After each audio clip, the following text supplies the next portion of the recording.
A manhã da sexta-feira 14 de dezembro de 2012 começou sendo normal. Para Katrin Hoig, ser professora do primeiro ano de Sandy Hook não era apenas um trabalho, era sua paixão. Ela gostava de ensinar seus 15 alunos, tinha paciência para explicar as tarefas clássicas de uma escola e gostava ainda mais de dar lições que serviriam para sempre. Ela moldava as vozes do futuro. Katrin Hoig havia começado o dia com essa mesma premissa até que ouviu os tiros, então um alarme crescente despertou dentro dela. Ela precisava se proteger, olhou para seus alunos e ao redor. As janelas eram muito estreitas, para que até mesmo as crianças de menor estatura pudessem se esgueirar. Além disso, essas janelas davam para o lugar de onde vinham os tiros. Fugir pelo corredor também parecia inviável. A ameaça poderia aparecer de repente e interceptá-los. Por fim, Caitlin olhou para o banheiro da sala que havia sido construído para acomodar apenas uma pessoa, mas não havia outra opção. Sigilosa reuniu as crianças e indicou que entrassem no compartimento. Logo eles estavam amontoados e apertados, mas ainda assim era possível mantê-los escondidos e protegidos do que rondava o exterior.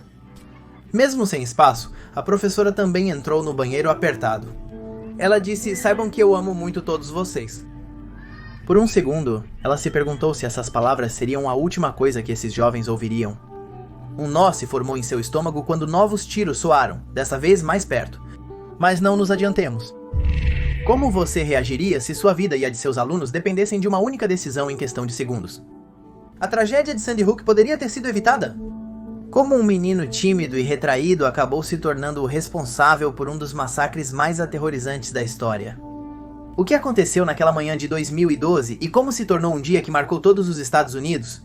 Os massacres escolares são uma epidemia no mundo moderno. Os casos mais notórios têm origem nos Estados Unidos da América, alguns se tornando tristemente célebres. Trata-se de eventos que podem até acontecer em lugares como Newton, uma cidade de Connecticut com 28 mil habitantes, onde nunca acontecia nada de ruim. Estamos falando de uma cidade que transbordava de vida, graças a 700 pequenos estudantes, muitos comércios em crescimento e uma fé cega no futuro. Basicamente, uma cidade dos sonhos que deixou de ser. No dia 14 de dezembro de 2012, o dia em que ocorreu o massacre de Sandy Hook. Para falar sobre o massacre, é essencial conhecer o seu perpetrador. Adam Peter Lanza nasceu em 22 de abril de 1992 em Kingston, New Hampshire, e foi criado em uma família abastada. Mas a estabilidade financeira não é a mesma coisa que a estabilidade emocional. Foi justamente durante seus 4 anos na escola primária Sandy Hook, onde ficou claro que Adam não era uma pessoa comum. Os professores e colegas notaram que ele se perturbava com ruídos e movimentos. Também o deixava nervoso ter que mudar de sala no mesmo dia. Ele não socializava e vivia isolado. Com seu estado aparentemente intratável, os pais o levaram a um psiquiatra. Aos 13 anos, ele foi diagnosticado com síndrome de Asperger. Os medicamentos não funcionaram, pois causavam tonturas e desorientação. Embora tivessem levado ele a um terapeuta, Adam nunca recebeu muito apoio de sua família. Peter, o pai, dedicava-se ao seu trabalho. Ryan, o irmão mais velho, preferia estar fora de casa, então passava mais tempo com Nancy, a mãe. Ela era fanática por armas de fogo e tinha permissão para portá-las. Na verdade, costumava ir com seus filhos a um campo de tiro para praticar e também a eventos organizados pela Associação Nacional do Rifle. O jovem do clã aprendeu a usar pistolas e espingardas desde cedo. O coquetel explosivo já estava servido. A situação do Adam na escola não era a melhor. Ele poderia ser um aluno brilhante, mas seu caráter recluso e antissocial ofuscava suas virtudes. Alguns colegas o compreendiam, mas outros o zombavam. Ele enfrentou dificuldades para concluir o ensino fundamental, passando por várias escolas. Para o ensino médio, ele ingressou na Newton High School, onde o cenário se tornou mais positivo por um tempo. Em 2007, ele entrou para a lista de honra. No entanto, ele ainda era incapaz de fazer amigos, e as mudanças hormonais exacerbaram seus problemas de saúde. Ele foi faltando cada vez mais às aulas, até abandoná-las de vez. Por essa mesma época, sua família se desmoronou, seus pais já não podiam mais conviver, então em 2009 acabaram se divorciando. Peter abandonou o lar e um acordo legal permitiu que Nancy pudesse ficar com a casa. E com uma situação econômica que lhe permitia viver tranquilamente. Logo, Ryan também arrumou um emprego e partiu. E assim foi como Adam ficou sozinho com sua mãe, que começou a se tornar ainda mais protetora. Mesmo quando a área tinha vigilância constante, essa atitude não desconcertou seus parentes, que valorizavam seu espírito guerreiro. Enquanto isso, Adam se isolou ainda mais. Em 2006, ele parou de receber atendimento médico. Nesse contexto, ele não esqueceu do arsenal que havia acumulado em casa. Aos poucos, esse foi o germe das novas obsessões que ele começou a desenvolver, obsessões relacionadas à violência e ao sangue. Nos 2 anos anteriores ao massacre, Adam ficou cada vez mais recluso em seu quarto. Ele não estudava nem trabalhava e havia coberto a janela com sacos de lixo pretos para que a luz do sol não entrasse. O contato com sua mãe tornou-se limitado ao ponto de começarem a se comunicar por e-mail. Mesmo estando os dois na mesma casa, Adam transformou seu quarto em um bunker mal iluminado, onde passava horas jogando videogames como World of Warcraft. Porém, ele achou um passatempo sombrio. Investigando os massacres escolares, ele coletou material na web sobre matanças ao longo da história e em diferentes partes do mundo. Ele se concentrou nos massacres de Columbine em 1999 e da Universidade do Norte de Illinois em 2008. Ele aprendeu a mecânica dos tiroteios e se identificou com os agressores.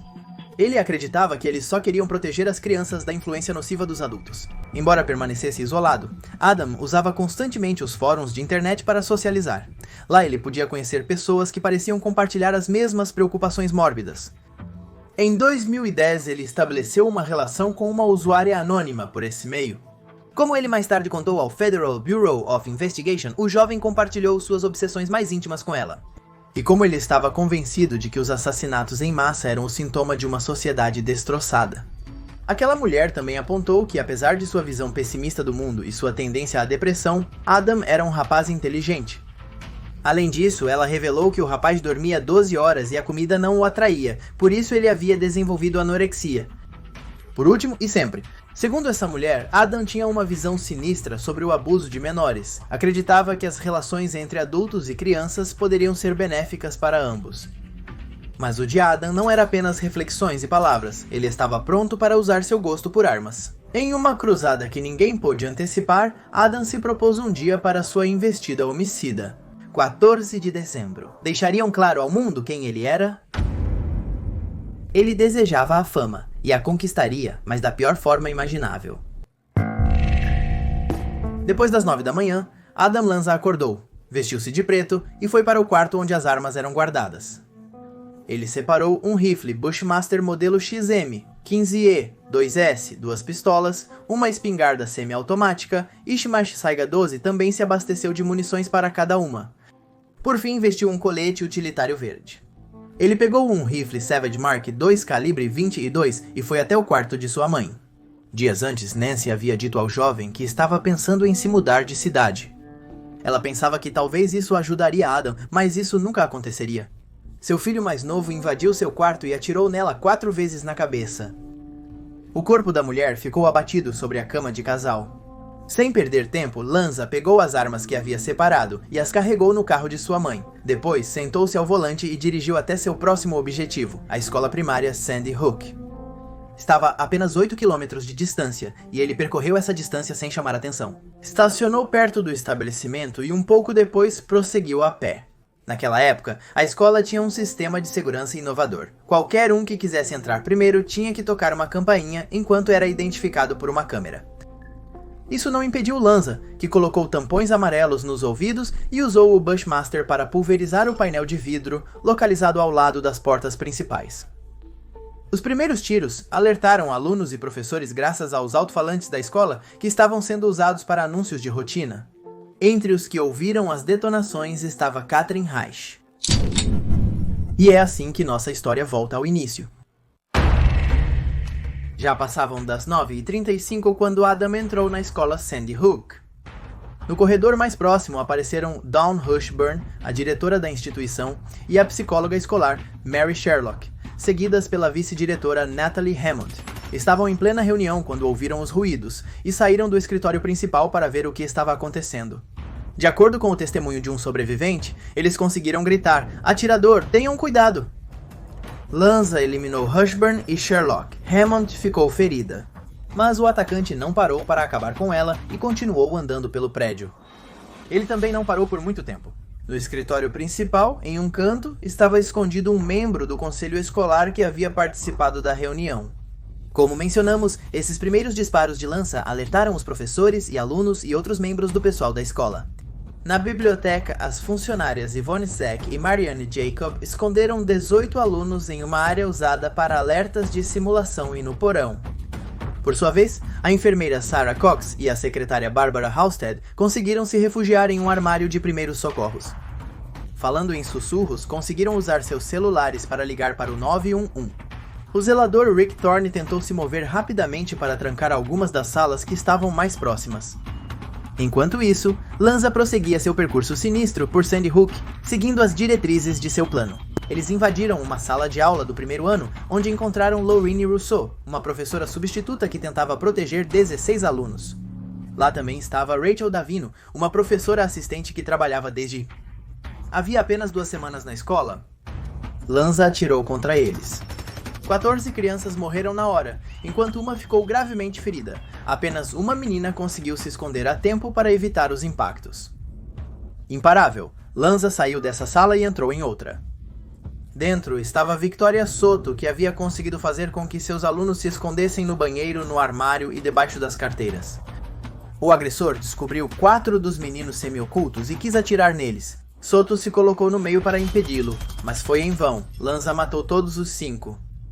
Na mesma sala estava Mary Murphy, uma professora assistente que cuidava de crianças com deficiências. Ela se concentrou em proteger um aluno, em particular Dylan Hockley.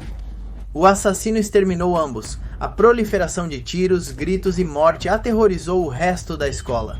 Caitlin e outras professoras haviam tomado medidas urgentes para proteger seus alunos, mas qualquer um poderia ser o próximo. Foi então que Caitlin ouviu passos no corredor, pediu aos seus alunos que permanecessem em silêncio e esperassem. Os passos pararam ao lado da porta, mas continuaram a seguir, como a professora disse mais tarde. Um pedaço de papel preto cobria o vidro da porta, então o assassino pode ter pensado que a sala de aula estava vazia. Logo após, Lanza parou diante da sala de música. Dentro dela, a professora May Rose Christopic acabara de esconder seus alunos do 4º ano em um armário. O assassino bateu na porta e gritou para deixá-lo entrar. Nem a mulher, nem os meninos abriram a boca. Lanza não insistiu e continuou avançando pela escola. O jovem estava prestes a continuar com o massacre quando ouviu a chegada dos oficiais. Primeiro chegou a polícia de Newton, que permaneceu na rua. Às 9h46 chegou a polícia de Connecticut. Eles tinham o equipamento necessário para essas situações, incluindo cães treinados. Logo, um helicóptero já sobrevoava o prédio. Lanza tinha estudado o que fazer diante disso. Ele foi para a sala 10, desembainhou uma Glock 20 Short Frame e imitou o exemplo de muitos dos assassinos de massacres escolares com os quais se identificava. Às 9h40, ele atirou na parte frontal da cabeça. Tinha 20 anos. O corpo foi encontrado por oficiais que entraram logo em seguida. Sem perder tempo, os profissionais evacuaram a escola sala por sala, tiveram que se identificar como agentes em cada porta fechada. Caitlin não quis sair do banheiro até que verificou que ela e seus alunos já não corriam perigo. Após a instituição esvaziar, os agentes registraram novamente cada setor. Suspeitava-se de mais atiradores fora da escola. Os feridos foram tratados no hospital de Danbury. 2 crianças e um adulto foram levados ao hospital, mas não resistiram. Os 3 morreram. O massacre de Sandy Hook durou 11 minutos, mas deixou 26 mortos, 6 adultos e 20 crianças. Os meios de comunicação rapidamente ecoaram o choque, mas também um enorme enigma que começou a pairar sobre todos. Por quê? O massacre de Sandy Hook atordoou cada canto dos Estados Unidos, incluindo as altas esferas. O presidente Barack Obama se reuniu com os familiares das vítimas e participou de uma vigília. Em coletiva, ele declarou que essas tragédias precisavam acabar e que mudanças eram necessárias para isso. Enquanto isso, a superintendente de escolas de Newton, Janet Robinson, decidiu que os alunos de Sandy Hook não voltariam às aulas até janeiro. Nesse período, eles estudariam em uma escola intermediária. Por outro lado, a polícia começou uma intensa investigação. Era necessário identificar o assassino e suas motivações. As armas do homicida foram recuperadas sem problemas, incluindo as que estavam no carro. Também chegaram à sua casa, onde encontraram o corpo de sua mãe. Porém, os próximos passos da investigação foram confusos, gerando rumores e mal-entendidos. No corpo de Adam, encontraram uma identificação em nome de seu irmão, Ryan Lanza. Por viver há algum tempo em Nova Jersey, Ryan foi interrogado pela polícia local com a participação de oficiais de Connecticut e agentes do Federal Bureau of Investigation. Todos suspeitavam que ele poderia ser cúmplice do assassino. Ryan contou que não tinha contato com seu irmão desde 2010, embora pudesse falar em detalhes sobre a saúde mental e estranhos costumes do mais novo. Os oficiais também conversaram com Peter, o pai do assassino. Ele estava impactado, mas não contribuiu mais do que Ryan havia dito. Apenas um ano após o massacre, ele disse em uma entrevista que acreditava que seu filho mais novo sofria de algo mais do que Asperger. Ele pensava que poderia ser esquizofrenia ou outro transtorno mental mais sério. Por outro lado, análises nos restos de Adam Lanza não encontraram vestígios de substâncias ilegais em seu sangue. Foi realizada apenas uma autópsia para identificar algum tumor ou anomalia cerebral que explicasse seu comportamento. Mas tudo parecia perfeitamente normal. Nesses primeiros e intensos dias, a polícia e o Federal Bureau of Investigation se apegaram às provas mais evidentes, o material coletado de tiroteios anteriores em escolas. A equipe técnica descobriu que Adam havia baixado vídeos do massacre de Columbine e de suicídios com armas de fogo, mas não conseguiram encontrar mais dados. Lanza havia retirado o disco rígido para destruí-lo. Talvez lá estivesse a chave para entender suas atrocidades. As investigações e teorias continuaram por meses, com entrevistas a familiares, vizinhos e até a mulher que se comunicou virtualmente com Lanza. Ainda assim, ninguém conseguiu precisar o que levou o jovem a cometer o massacre em Sandy Hook. Sabiam que ele tinha sido aluno lá quando era pequeno, mas isso ainda era insuficiente para elaborar uma hipótese sólida. O psiquiatra forense James Knoll aventurou uma possível explicação. Lanza carregava uma dor incontida, enlouquecedora, e se propôs a transferi-la para dezenas de famílias. 23 de novembro de 2013. As autoridades de Connecticut publicaram um relatório indicando que Adam havia sido o único atacante, e o caso foi encerrado. No entanto, o massacre de Sandy Hook voltaria a dominar os meios de comunicação, e pelas razões mais inesperadas. Não havia dúvidas de que Adam Lanza foi o responsável pelo massacre, mas alguém discordava. Esse alguém era Alex Jones, locutor e dono do meio de comunicação de extrema-direita Infowars, dedicado a teorias conspiratórias. Segundo Jones, o massacre na escola de Newton foi uma conspiração do governo dos Estados Unidos, liderada por Obama, para tirar as armas dos cidadãos. E não só isso, ele garantiu que ninguém havia morrido. As palavras indignaram a opinião pública e principalmente os pais das vítimas. Em 2021, 8 deles e um agente do Federal Bureau of Investigation processaram Jones por $550 milhões. O caso foi a julgamento. Os familiares contaram como as invenções do locutor haviam gerado um maremoto de ódio contra eles. No final, Jones foi declarado culpado por difamação. A condenação consistiu em pagar aos familiares das vítimas a soma de $965 milhões. As consequências do massacre são evidentes e duradouras, mas aqui todos nos perguntamos: o que aconteceu com os sobreviventes? O incidente em Sandy Hook mudou permanentemente a vida dos sobreviventes. Apesar de retornarem à escola, tudo mudou para eles. Eles não conseguiam se sentar nas carteiras e fazer a tarefa sem se sentirem tensos. Aconteceu com as crianças, professores e todos os adultos que escaparam da fúria de Lanza. Ainda assim, todos contaram com um valioso suporte e conseguiram seguir em frente. As crianças cresceram, terminaram o ensino fundamental e médio e ingressaram na universidade. Porém, notícias de outros massacres escolares periodicamente ressuscitam antigos e horríveis fantasmas. Alguns expressaram em entrevistas a dor que sentem pelos que morreram, alguns até se perguntam por que tiveram a sorte ou azar de continuar vivos. Embora cada caso seja um exemplo de luta, um dos símbolos de sobrevivência do massacre de Sandy Hook é uma professora que já conhecemos, Katherine Hoig. Durante os primeiros meses, ela passava assustada, mas a vontade de melhorar e as sessões de terapia ajudaram a mudar um destino de tormento. Ela relatou suas experiências no livro Choosing Hope e foi convidada para palestrar em escolas pelo mundo.